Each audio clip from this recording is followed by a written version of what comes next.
Hi, friends. I'm Sharon Betters, and you're listening to the Help and Hope podcast produced by Mark Inc. Ministries. And our vision at Mark Inc. is to offer help and hope, especially to those who are hurting. And I am so excited to introduce to you our guest today, Stephanie Hubach. Stephanie is passionate about helping not only the parents of children with disabilities, but all of us to better understand the uniqueness and the indispensability of those who God has created with disabilities. She has recently written a book that is called Parenting and Disabilities, Abiding in God's Presence. She is also the author of Same Lake, Different Boat.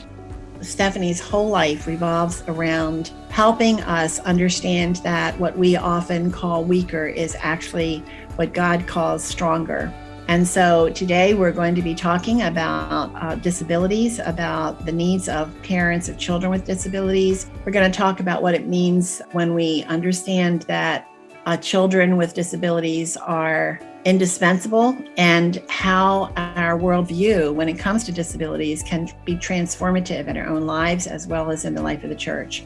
So I am so grateful to introduce to you Stephanie Hubach, author of this wonderful devotional book called Parenting and Disabilities, Abiding in God's Presence. Stephanie, thank you so much for joining me today for the Help and Hope podcast. We have had the opportunity to talk before for one of our Help and Hope podcasts. And so, listener, I would recommend that you go to markinc.org where you can learn more about Stephanie. Just go to the Help and Hope page and put Stephanie Hubach in the search and you'll find her. And it's a wonderful conversation about her son, Tim. And so, Stephanie, why don't you tell us a little bit about yourself and especially about Tim? Introduce us to Tim. Well, my husband, Fred, and I have been married for 38 years, and we have two adult sons. Our oldest son, Fred, and his wife, Cecilia, live in Washington, D.C. with our granddaughter, Caroline. So and we are having a great time being grandparents. And our younger son, Tim, who has Down syndrome, lives in his own apartment with us downstairs in our house. And he's doing great. He works at a local grocery store and works at a doctor's office, just played in praise band at church yesterday and volunteers in the preschool Sunday school class too. So he lives a full and happy life. Well, I follow you on social media, and every once in a while you'll give a little snippet about Tim. And I wish he was my neighbor. He sounds incredible. He sounds really wonderful.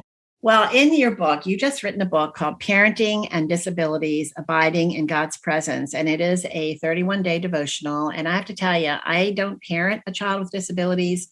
We have children with disabilities in our extended family, but this book just meant so much to me. It opened my eyes and heart to things that I hadn't really thought deeply about. And I hope that it will go beyond the target audience that you had in mind when you were writing, because I think it could be so transformative for people in their interactions with children with disabilities as well as the families. But you start out, you say that your child is different, but not less. What do you mean by that? I think that, encounters with people with disability bring forth all sorts of different reactions from folks, right? And I think the thing that it's easy to forget is that those reactions say a whole lot more about the person who is experiencing the reaction, right? Than they say about your child per se, right? We have a tendency, certainly in American culture, to see people with disabilities as kind of the other, right? That it's a difference that somehow is entirely different.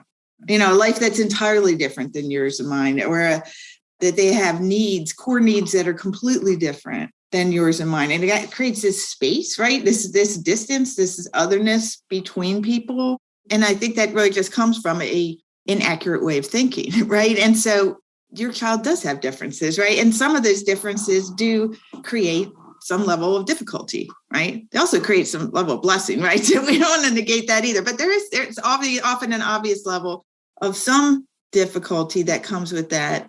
But what we have to remember is that all people have needs, right? And all people, even if they have additional needs, it doesn't make the person inferior, right? If anything, awareness of our vulnerability doesn't make us less human. It actually makes us more aware of our humanity, right? And so the issue is that yes, your child is different. They may have differences that are noticeable physically, intellectually, socially, right? And those differences may impart some difficulty, but it doesn't impart otherness. It doesn't impart less than, right? It actually is the entry point or pathway to a fuller understanding of humanity, right? And so I think it's really important to get that out of the gate, right? right out of the beginning. Yep, there are differences. Different does not imply less than. It's actually a unique opportunity that God provides as an entree, right, into actually a fuller understanding of what it means to be human. Yeah, I think really what you're talking about is a worldview. Mm-hmm. It's the way that you view someone or something in your heart is going to dictate your responses and your behavior toward that person a lot of time. So, and I think about, the comments and it's just a perfect example of attitude of another person toward a child with disabilities. They don't look at them as a full human being. They look at them as broken or less than, and you don't really want that child in your life. To a parent, maybe a doctor might say, we know your child is going to be born with disabilities. You can terminate the pregnancy. Other remarks like that, like you said, it shows something about the person who's speaking, not about your child. But how do you deal with those kinds of comments? Do you try to tell the person you're wrong on this, or do you ignore it? Do you go into a dark place? How do you deal with that? Yeah, for parents who have kids with Down syndrome, often because there's prenatal testing that can be done, the first question is, did you know, right? And did you know can be asked in a whole bunch of different ways, right? Like, oh, did you know? Like, oh, no, I didn't know. I didn't do prenatal testing, right? Or did you know? Like, as in, did you know? And if you knew, how could you not have done something about that, right? And I actually had a relative, an extended family member, who said to my dad when Tim was born, I would have thought she'd have done the right thing, right? I mean, so so there are all sorts of implications, again, that come from that person's view, right? That doesn't necessarily reflect at all what a biblical understanding is of a child with special needs, of the nature of suffering, of whether disability itself is suffering or not, right? Which is all, right? There's difficulties. There are times there's suffering. There are times there's not, right? For all parents, I think there's suffering, because part of the nature of the parental journey always involves suffering, right?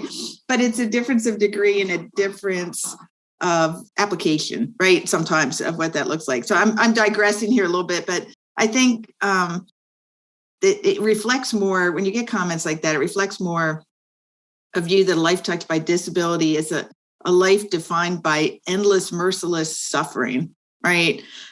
Which is just simply not true, right? And it also reflects a view that all suffering, where it does exist, should be avoided at all costs, right? Which is also not true, right?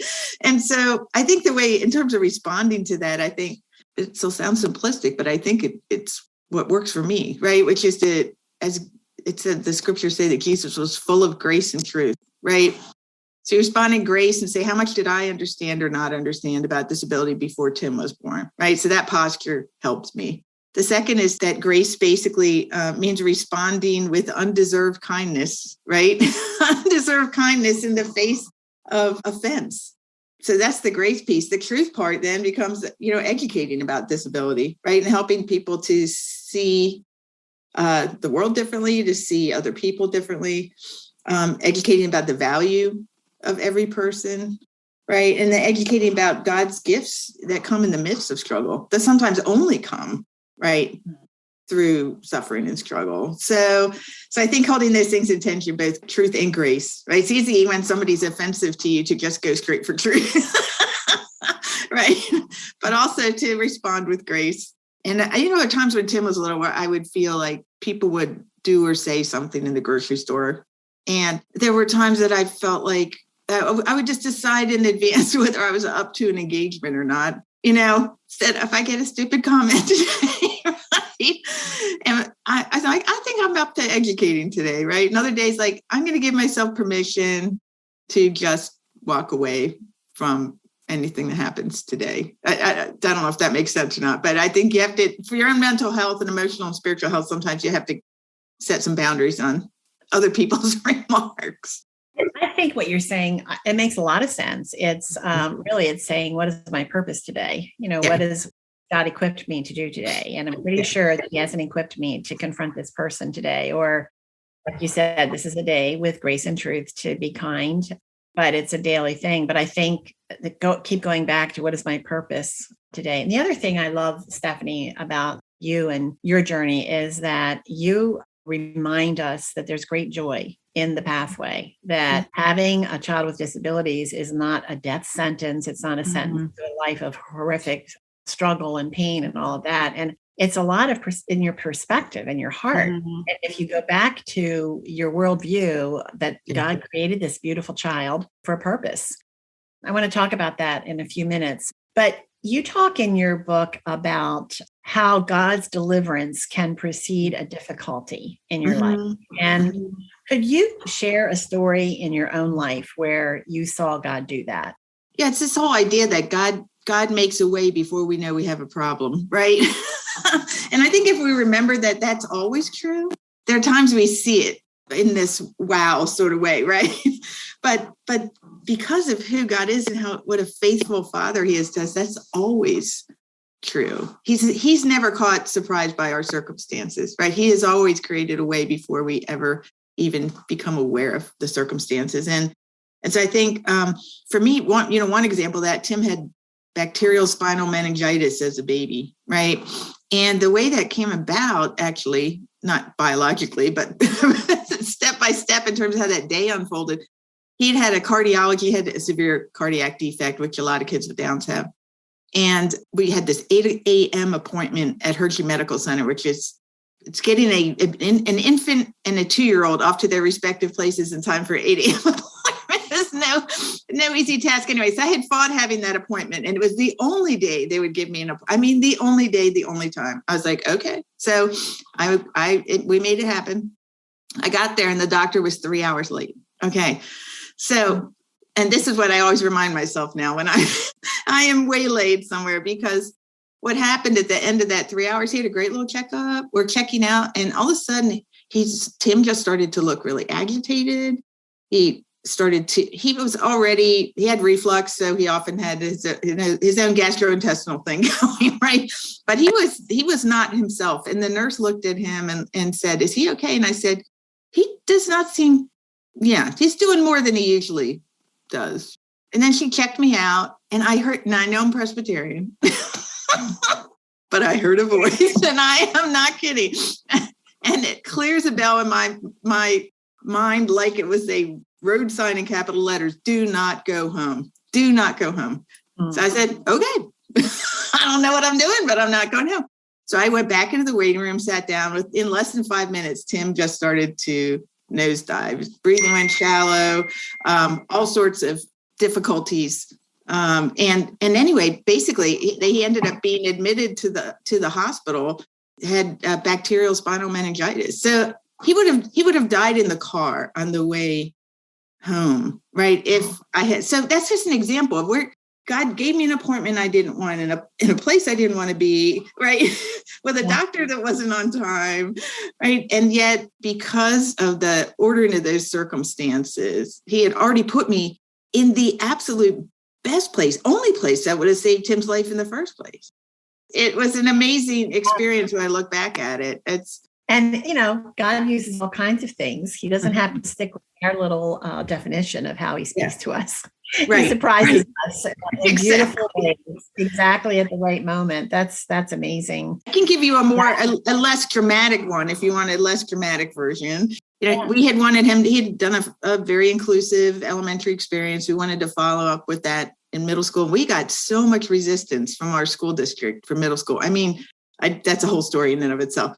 So we ended up agreeing to put him in a life skills class in another district for his middle school years, with the plan of bringing him back to the local high school, right? So I basically said, I will only do this one classroom that had this Christian teacher who had been teacher of the year, was amazing. It's like, this is not the right placement for Tim, but if I have to do it, I'll do it here, right? So 2 weeks before school, they placed us in another district. And I went back to the right.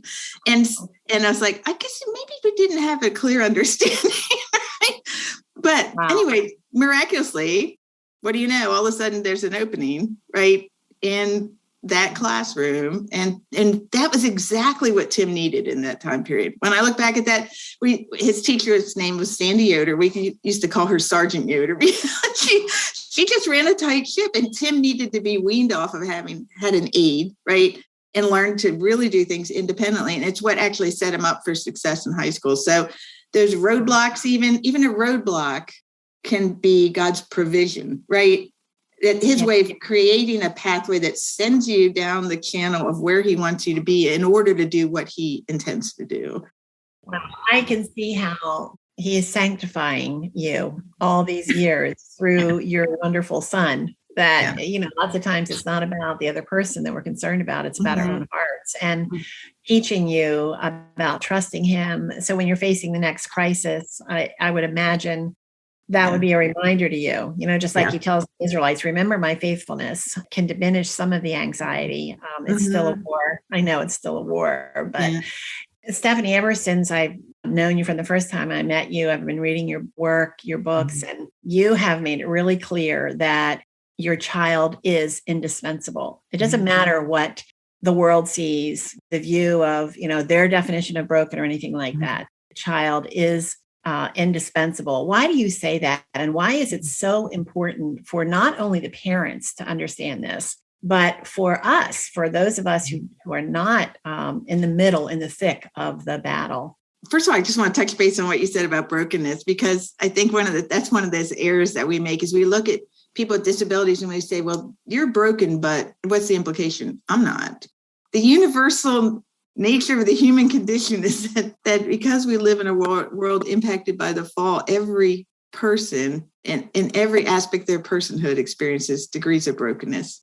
And so what we call disability is just a more noticeable form of the difficulty and brokenness that's common to the human experience, right? So when we get that set, right? And again, it's another one of those inferior, superior constructs, right, that we tend to create out of our worldview, right? But this whole idea of being indispensable comes from 1 Corinthians 12:22, right? Where Paul says, on the contrary, the parts of the body that seem to be weaker are indispensable. And those parts of the body that we think less honorable, we bestow the greater honor, right? And so right away there's that whole thing of perspective too, right? The ones that seem to be weaker, is that because we're maybe noticing aspects in which they do have greater weakness or vulnerability. That doesn't mean they're universally weaker people, right?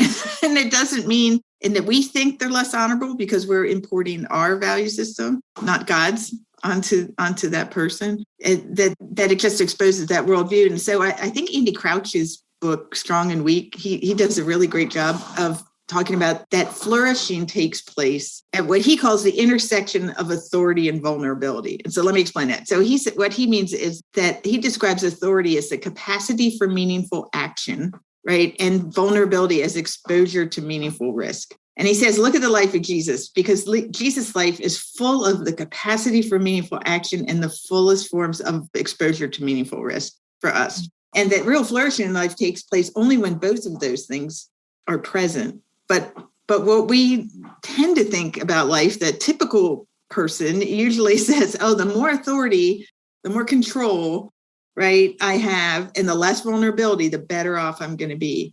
And what people with disabilities actually do for our communities is they draw us out of our little keep me in the power and control quadrant, right? And cause us, if we engage in relationships that are loving, right, cause us to actually enter into their vulnerability. And then they take us, right, to a place of flourishing. So it's impossible to get to flourishing without that experience of vulnerability. And people with disabilities lead us there, right? I mean, I think that's it's one of those amazing paradoxes, right, of the Christian life in some ways. Well, I think it's like they're hidden treasures that Paul is trying to tell us about. He's saying to us, you are going to lose out if you don't recognize the value of what you think is weak. It's actually stronger and it brings more to the body. And that takes me back to something I mentioned just a little bit earlier about transformation in a church.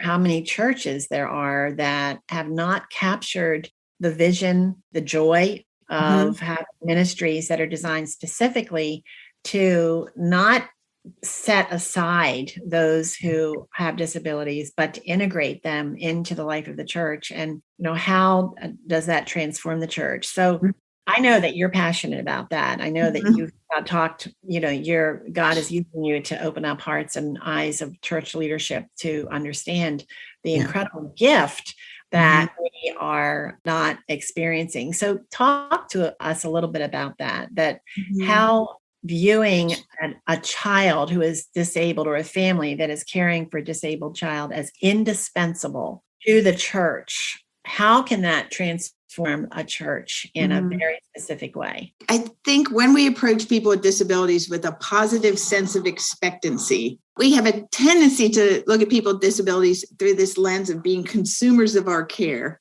which automatically makes us kind of move back because we're like, this is going to cost me something, right? If that's the lens through which you see the person.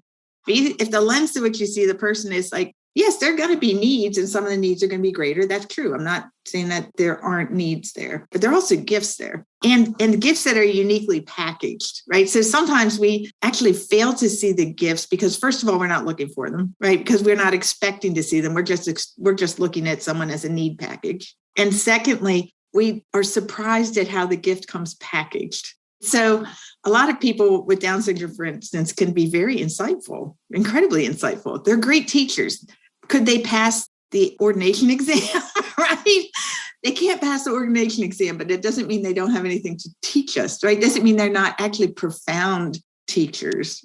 To tell you a quick story about that, Tim wanted to take communion. And we had sort of worked through the education process of that early on and realized we weren't there yet, right? And then a couple of years went by and one day the bread and the wine were passing, right? And tears started to just stream down his face, right? And he was weeping because he couldn't take communion, right? And we got home and he said over lunch, he goes, I love Jesus just like you and Dad do. And I looked at him and I said, no, you don't. You love Jesus much more than I do. I have never shed tears over the fact that I couldn't take communion. So Tim's understanding of the depth of the meaning of the gospel and his heartfelt commitment to Christ and his need to communion is a communal experience, right? To be part of that community. I don't know. I just think to me that was just such a clear example of, and that's what often people with intellectual disabilities in particular have this head turning way of capturing your attention about a truth that you know in your head a certain way, but man, they just have this way of bringing it to light where everybody goes, say what? Right. Yeah, you shared some of those Timisms on social media, and I'm blown away by the depth that he has and the tenderness that he has for the Lord and for his life and for the ministry that he has. Like when he's on his way to work, what does he say when he's on his way to work? Just, let's go and get those customer service for the glory of God. If all of us could do that, wouldn't that be amazing? He's the best work ethic. I think we need to put him to work in order to get everybody else back to work. Right. Well, as we're talking, I'm thinking another thing that would happen, I think, as churches embrace the gift of disabilities is it may change the way we look at each other across the board. Exactly. Like you just said, looking at somebody is just this is a care package where and we could look at people who even look normal, who we know are so messed up inside, as that's all this is about. I'm there to help you, but I'm not looking at the gifts that are going to come back to me, the blessings that come back to me as a result of it. It's such an ever-widening circle of seeing why God says the weaker is really the greater. And because his perspective is eternal and the glory of God, like Tim's got it to the glory of God. And I mean, just that is reminding me of that. My work is to be for his glory. Right. So I just love Tim, even though I've never met him. It's wonderful to hear about him. So we have to make that happen sometime. That would be wonderful. Stephanie, we talked earlier, we could talk all day, but we need to wrap up our conversation now for this podcast. But as we are finishing, could you just imagine sitting across the table from a mom who is really struggling with, maybe she just learned that her child is going to be born with disabilities, or or maybe she has been parenting for a long time and she just doesn't know how. She feels like she's drowning. How is she going to survive the next day, the next minute? Just share a little bit with her some hope that you have experienced in your own life. I think the biggest thing is just to remember that you are not alone, right? And that this journey can feel very alone, and yet it's also the entry point into which we can actually find a really deep relationship with Christ. Because what the scriptures really teach us from A to Z, only from Genesis to Revelation, right, is that we are not alone, right? That God is with us, and that he's with us in a myriad of different ways over the story of scripture as it unfolds and in our lives at a practical level. And so I think one of the things, like I said earlier, all parenting includes some form of suffering, right? And suffering that comes from some of the heartaches and the challenges that come with the struggle of parenting a child with disabilities, right?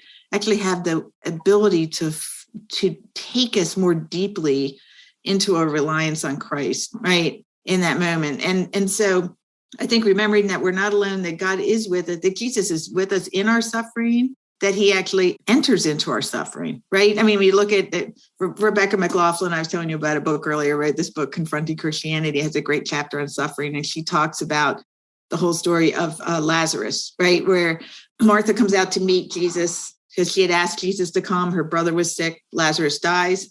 Jesus mysteriously waits 2 days to come, right? And she talks about how God meets us in that space between where we call for him and where he does what he's going to do. And then it's in that space of suffering, of hanging there, being suspended in that difficulty, right? That's where Jesus says to Martha, I'm the resurrection and the life. That in the end, and that is actually the greatest gift that comes out of the struggle, is to know we're not alone and to find Christ in it. The second thing, though, is we don't do that alone. We're not meant to walk alone. And so we really have to find your people.